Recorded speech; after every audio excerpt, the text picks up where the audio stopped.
Hello everyone, I'm Ranal Jaivan, Senior Director R&D at USP India. Firstly, I would like to thank IPA for giving USP the opportunity to be part of this prestigious workshop. I would also like to thank Dr. Rao for his excellent presentation and setting the tone for nitrosamines. Topic of my today's talk is testing methods for N-nitrosamines monitoring in pharmaceuticals. Next slide. In my today's presentation, I will start with a brief overview of USP's nitrosamine activities. Followed by that, I will discuss method performance characteristics and factors that impact sensitivity and selectivity of analytical procedures. And in the end, I will discuss 4 analytical procedures which are part of our General Chapter 1469 and the analytical challenges. Next slide. So to protect patients and strengthen the global medicine supply chain, USP is working on several initiatives to address emergence of nitrosamine impurities and related recalls. So a joint subcommittee was convened by USP in February 2020, and a charge was given to this joint subcommittee to develop a strategy, nitrosamine strategy for USP. Joint subcommittee comprising members from different expert committees, the FDA representative and the USP staff decided to develop a general chapter above 1000, which is a guidance chapter 1469 on nitrosamine impurities to address the nitrosamine impurities safety concern from a pharmacopoeia perspective. And to support this general chapter, USP has also released 8 nitrosamine reference standards, which are listed here, and USP is also considering to develop additional nitrosamine impurities to support our industry stakeholders under the new initiative called Pharmaceutical Analytical Impurities. Next slide, please. So the general chapter was published on September 1st, 2020 in Pharmacopoeial Forum PF 465. Commentary period ended on 30th November 2020. So the comments were reviewed and addressed by joint subcommittee, and then the chapter was taken forward for balloting.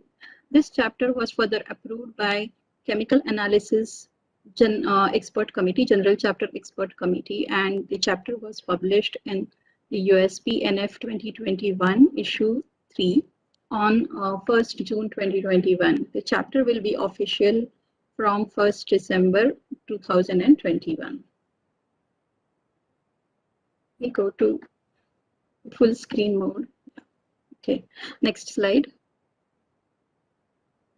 Okay, so apart from this general chapter 1469, USP is also supporting stakeholders with additional tools and resources for testing and assessing the risk of nitrosamine impurities.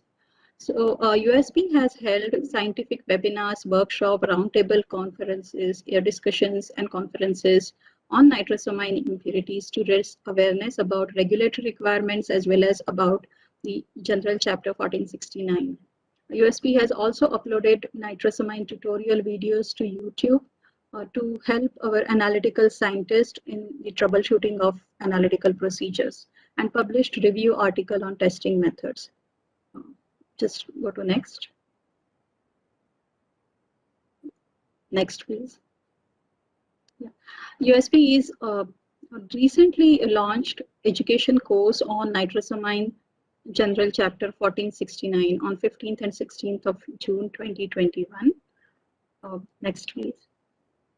And the laboratory scientists are currently evaluating methods not just for drug substances and drug products, but also for determination of nitrosamines in commercial grade solvents, water, as well as in excipients. Next, please.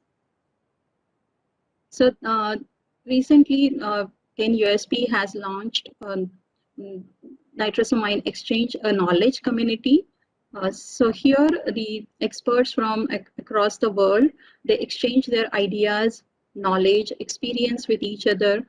And initially the scope of this exchange community was to develop standard or guidance document for nitrosamine risk assessment, and now the scope has been expanded to accommodate analytical procedures as well. Next, please. So I encourage everyone to join this nitrosamine exchange community. Details are over here on this slide. Next, please. Now let us look at our general chapter 1469, where we have 9 sections. It starts from introduction, and then it covers brief background of nitrosamine impurities, what are the different sources of nitrosamines, how to do risk assessment and develop control strategy, how to calculate and arrive at limits of nitrosamine, what are testing requirement for the presence of nitrosamine if there are more than 2 nitrosamines present, test method performance characteristics, and analytical procedure, and in the end additional sources of information. Next slide. So how do we really decide that what should be the required sensitivity for the analytical procedures? There are many analytical procedures which are published by regulators, by different academic institutions and industry. So if you are using any of these methods, you will have to still evaluate in your laboratory. And if you are developing your in-house method, then also you should know what should be the required sensitivity for your analytical method. In order to comply with regulatory requirements, it is your product should contain nitrosamine below the or equal to acceptable intake. So always this nitrosamine level should be less than the acceptable intake. That means you should have a method sensitive enough to detect any level below the acceptable intake limit. And hence your method should be sensitive enough to quantify the nitrosamines with acceptable accuracy and precision. And hence LOQ is always preferred over LOD when you are quantifying nitrosamines. In case you're using limit test, you can establish LOD of your method. So in short, the requirement is your method should have LOQ, which is less than or equal to acceptable intake limit, and it should also meet respective regulatory recommendations. Next slide. So this is about recommendations by FDA in its FDA's guidance, which was revised guidance, which was published in February 2021. So in the guidance, it is clearly mentioned if there are multiple nitrosamines present and maximum daily dose is less than 880 mg, the LOQ recommended LOQ values should be less than or equal to 0.03 ppm. And for where you have products with maximum daily dose greater than 880 mg, your LOQ should be as low as reasonably practical. So again, in short, your LOQ should be less than the test result what you obtain, and your result should be less than or equal to acceptable intake. This is just to decide what should be the sensitivity for my analytical method. Next, please. In EMA assessment report, also it is recommended that your LOQ should be less than or equal to acceptable limit. And just now, Dr. Rao explained in very detail about when do we do routine control, when do we justify skip testing, and when can we justify omission from the specification. So in case you want to control it routinely, your value should be less than LOQ, and LOQ should be less than or equal to acceptable limit. In case you want to justify skip testing, then your value should be again less than LOQ, and LOQ should be less than or equal to 30% of your acceptance limit. And to justify omission, it should be less than or equal to 10% of acceptable limit. Of course, there are exceptions which may be needed depending on the maximum daily dose, and if there are more than 1 nitrosamines expected to be present in your product. Next slide. So this is a snapshot of several published methods for nitrosamines available in public domain. Many regulators, including FDA, Health Canada, EMA, HSA, have published their methods on their website. USP has also published methods in its general chapter, and this is to assist our industry stakeholders in testing of samples for nitrosamine content. Next slide. Now, when we are evaluating any of these published methods in our laboratory, or we are developing our own in-house method, we should identify certain performance characteristics which are important, which are suitable for the method, and to ensure that it is fit for purpose. So these are some of the important performance characteristics are sensitivity, selectivity, accuracy and precision, linearity, and robustness. So here, sensitivity is if your method should be sensitive enough to detect levels below acceptable intake limits. In case of selectivity, method should be selective for the target nitrosamines. And in case of accuracy and precision, this is very complicated because this depends on the matrix, sample matrix, and all analytical scientists face several challenges to get the expected accuracy and precision results. So this is because there are challenges with respect to extraction efficiency, and sometimes we end up getting lower values of recovery because of the matrix effect. Then the linearity, everyone should consider a LOQ value in the linearity, and LOQ should be as low as reasonably practical. It would, if possible, you try to achieve a LOQ less than 10% of your AI, and you can include up to 150% of your AI. Even you can go on the higher side if you are using same method for your crude samples where you're expecting higher results, as long as your response is linear. And robustness is one of the, again, very important performance characteristics, as it ensures the consistency and reproducibility of results. So in short, your method which we are developing or evaluating in our laboratory should be sensitive, selective, accurate, precise, linear in the range, as well as robust. Next slide. I'm not going into detail of analytical procedure development. It is always recommended to follow AQBD approach when you are developing a method. So you need to identify, first define your ATP, understand what is the ultimate aim, what you want to achieve. And then based on the chemical properties, can you just go to next, please? Just click one more time. Yeah. So based on the chemical properties, you normally decide which technique you're going to use, and accordingly you can define your critical quality attributes and critical method parameters. And this is normally used during the risk assessment. Next, please. And once this is done, then you start with your analytical procedure development, where you actually perform degradation studies, you do develop method, check for selectivity, and then you do robustness study. Once this is done, then you go for validation. So this is what is recommended when you are developing any analytical procedure, and especially when we are dealing with such low levels for nitrosamine. I think we should gain good knowledge, scientific understanding of the method, and knowledge about the method. Go to next. And these are some, this is an overview of mass spectrometry, several procedures which are being published, used, available in the public domain. They use, LC, GC, ICP as sample introduction of front end to mass. Most commonly used are LC and GC. You can also use the ionization sources could be depending on what front end you use. It can be EI, CI, API, ESI, APCI, or MALDI. And in case of analyzer, it could be either single quadrupole or triple quadrupole, time of flight, QTOF, Q-orbit trap, anything. Next, please. Yeah, and then you can also decide data acquisition strategies. Next, please.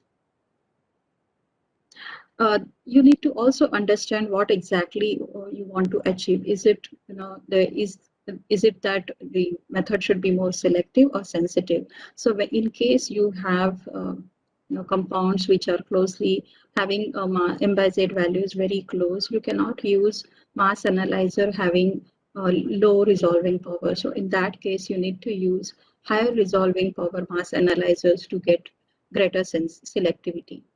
Next, please. And this is one reference which is already available in the public domain, which is on metformin hydrochloride, where you can see when the public testing laboratory used low resolution mass analyzer, they could not distinguish between DMF and NDMA, and they co-eluted, and therefore overestimation was reported. And when the high resolution mass analyzer was used by FDA for the same samples, results obtained were on the lower side. Can you just click? Yeah, so here you can see the difference between the two NDMA content, where you have just one NDMA and another on the right hand side NDMA plus interference. Next, please. This is regarding section 7 of General Chapter 1469, where you have test method performance characteristics for nitrosamine method. So this section elaborates on what are the test method performance characteristics to be used when you are using quantitative analysis and when you have limit tests. So there is a difference, and accordingly you can choose your test method performance characteristics. To validate the method, you can refer to USP General Chapter 1225, and in order to verify the method, you can use 1226. Next, please. 7.1 also covers consideration for sample preparation, and here is one example where we can see that NDMA can be generated at higher temperature because of degradation of API if there is a source of nitrosetting agent available, and it can also be formed in situ in case dimethylamine is present as process impurity or as a counter ion of salt form of the API. So in presence of nitrite and acid, it can lead to in situ formation of nitrosamine. And hence, for ranitidine drug substance drug products, it is highly recommended to use LCMS over GCMS to avoid degradation of API. Yeah. Next, please. Now, the section 8 talks about different analytical procedures, and you can see here there are 4 analytical procedures. Procedure 1 and procedure 3 use liquid chromatography as front end, and ESI is used as ionization source for procedure 1 with Q-Orbitrap as mass analyzer. For procedure 3, it is APCI is used as ionization source and triple quadrupole is used as mass analyzer. For procedure 2 and 4, GC is used as front end for sample introduction, and EI is used as ionization source, and triple quadrupole is used as mass analyzer. Next, please. Yeah, so I'm again not going into details of the method because this is available in our general chapter. The point which I would like to highlight over here is here we have used different acquisition mode. So it can be SIM or PRM. So depending on your requirement, you can choose any of the acquisition modes. Next, please. Now click on one more time. Yeah. So here you can see difference between SIM and PRM. I'm not again going into detail, but you know that Q-Orbitrap has better, like it is having high resolution, mass resolution. It provides better accuracy in terms of mass measurement. And if you use selected ion monitoring, then obviously there is a good sensitivity can be increased. If you want to further enhance its selectivity as well as sensitivity, you can use PRM mode, which is parallel reaction monitoring acquisition mode. Just click one more time. So this is the difference between SIM and PRM, and where you can see sensitivity and selectivity can be enhanced if you use PRM acquisition mode. Go to the next slide, please. This is procedure 3. This procedure is also available in the general chapter, and here you can see we are using triple quadrupole, and we have used MRM as acquisition mode. Next, please. Yeah, so triple quadrupole is, we know that as compared to HRMS, it is having low resolving power. However, it gives always a better signal to noise ratio and more sensitive. You can either use selected reaction monitoring or multiple reaction monitoring. Again, if you want to enhance the selectivity you can go for MRM, which is multiple reaction monitoring. Next slide. Next, please. Yeah, now we will just discuss about sample preparation. Like there are samples which are insoluble in diluent. So in this procedure, we have used solvent with diluent in which sartans are insoluble. However, we have to ensure that there is 100% extraction, and this can be done if you ensure that sartans are fully dispersed in the diluent. So there are no clumps or any dry spots. So this is how, even if it is insoluble, you have to ensure that it is completely dispersed to ensure extraction efficiency. Next slide. So these are multiple scenarios. Your drug substance is soluble in extraction solvent, so you don't have to really worry because you will not face any extraction efficiency issues. Okay, but in case it is somewhat soluble in your the diluent which you are using, then you have to optimize extraction time and as well as mixing to ensure proper extraction. In case your drug substance is completely insoluble, then you must exercise a caution, and because there is high probability that nitrosamines will get absorbed onto the API. So yes, there are multiple extraction efficiency issues which are faced by all analytical scientists. So one of the strategies is, can you go to the next slide? Is to use matrix precipitation strategy where you're using dissolving your drug substance in an appropriate solvent where it is completely soluble, and then you add an anti-solvent to precipitate the drug substance. So here there are multiple advantages like full dissolution of the drug substance guarantees that nitrosamines are transferred into solution. Because of precipitation of drug substance, you are actually preventing potential contamination or damage to your mass spectrometer. This is also less time consuming than the actual extraction, and it is more reproducible. Next slide, please. You can also use internal standard. It is always recommended because once you use internal standard and you for calculation, when you determine analyte to internal standard response ratio, then it compensates for not just for the matrix effect, but also the ion separation effect. So if you are using internal standard during sample preparation itself, it accounts for both the issues, which is extraction issues as well as ionization efficiency issues. And in case you are using this internal standard just prior to sample injection, then it only accounts for the ionization efficiency issues. When you are choosing your internal standard, you should ensure that it is similar to your analyte. So the preferred one is isotopically labeled compounds. Go to next slide. When you are choosing isotopically labeled compounds, then this is always a preferred one because they behave exactly the same way as your analyte in terms of sample preparation, chromatographic separation, as well as mass ionization. But there are several challenges associated with this because it is not very easy to synthesize these or obtain these in isotopically labeled compounds, and they are highly expensive. There is also uncertainty about the purity and integrity of those internal isotopically labeled internal standard.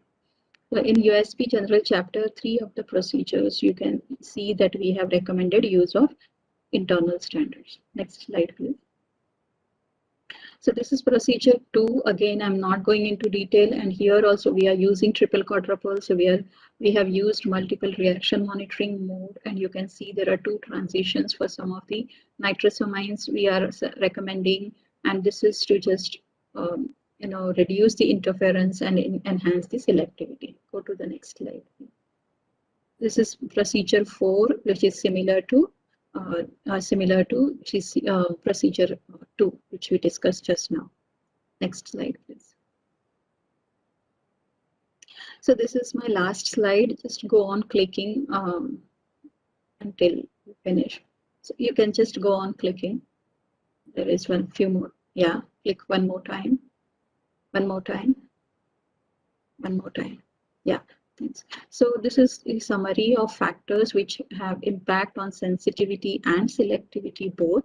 So in case you're using low resolution mask, then you know how to enhance selectivity. We have already discussed this. In case you are using high resolution mask, how to increase sensitivity. If you're using triple quadrupole, what do we do? Which acquisition mode we use, and even for high resolution mask. So this slide is summary of everything what we have discussed so far, including the sensitivity and accuracy issues, as well as sample preparation issues. That's it. Thank you so much for your patient listening. Thank you, Mrunal. It was a very complex subject. You have made it so simple. So it's very nice presentation. Thank you.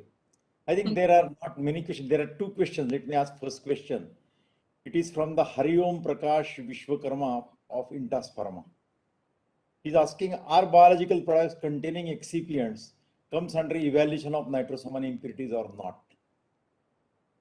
So it depends on the regulatory. Biological products containing excipients, will it come under the evaluation of nitrosamine impurities or no? Yeah, so US FDA is not really explicit about the biological products, but EMA has specifically mentioned for biological products, they have to do risk assessment. So yes, we should. It will be covered. Okay. Yes. Second question is from Ram Babu Komti of Sun Pharma. He's asking, there are multiple nitrosamine impurities in the literature as well as you are seeing that lot of. Is there any plan to develop a common method so that we can check all nitrosamines in one analysis? Yes, we are working on that. We are currently exploring that and developing a method which can be used as called as a universal method for all nitrosamines. So yes, it is very much in our to-do list and work is in progress. Thank you, Mrunal. I think that's all for today. Thank you very much. Thank you.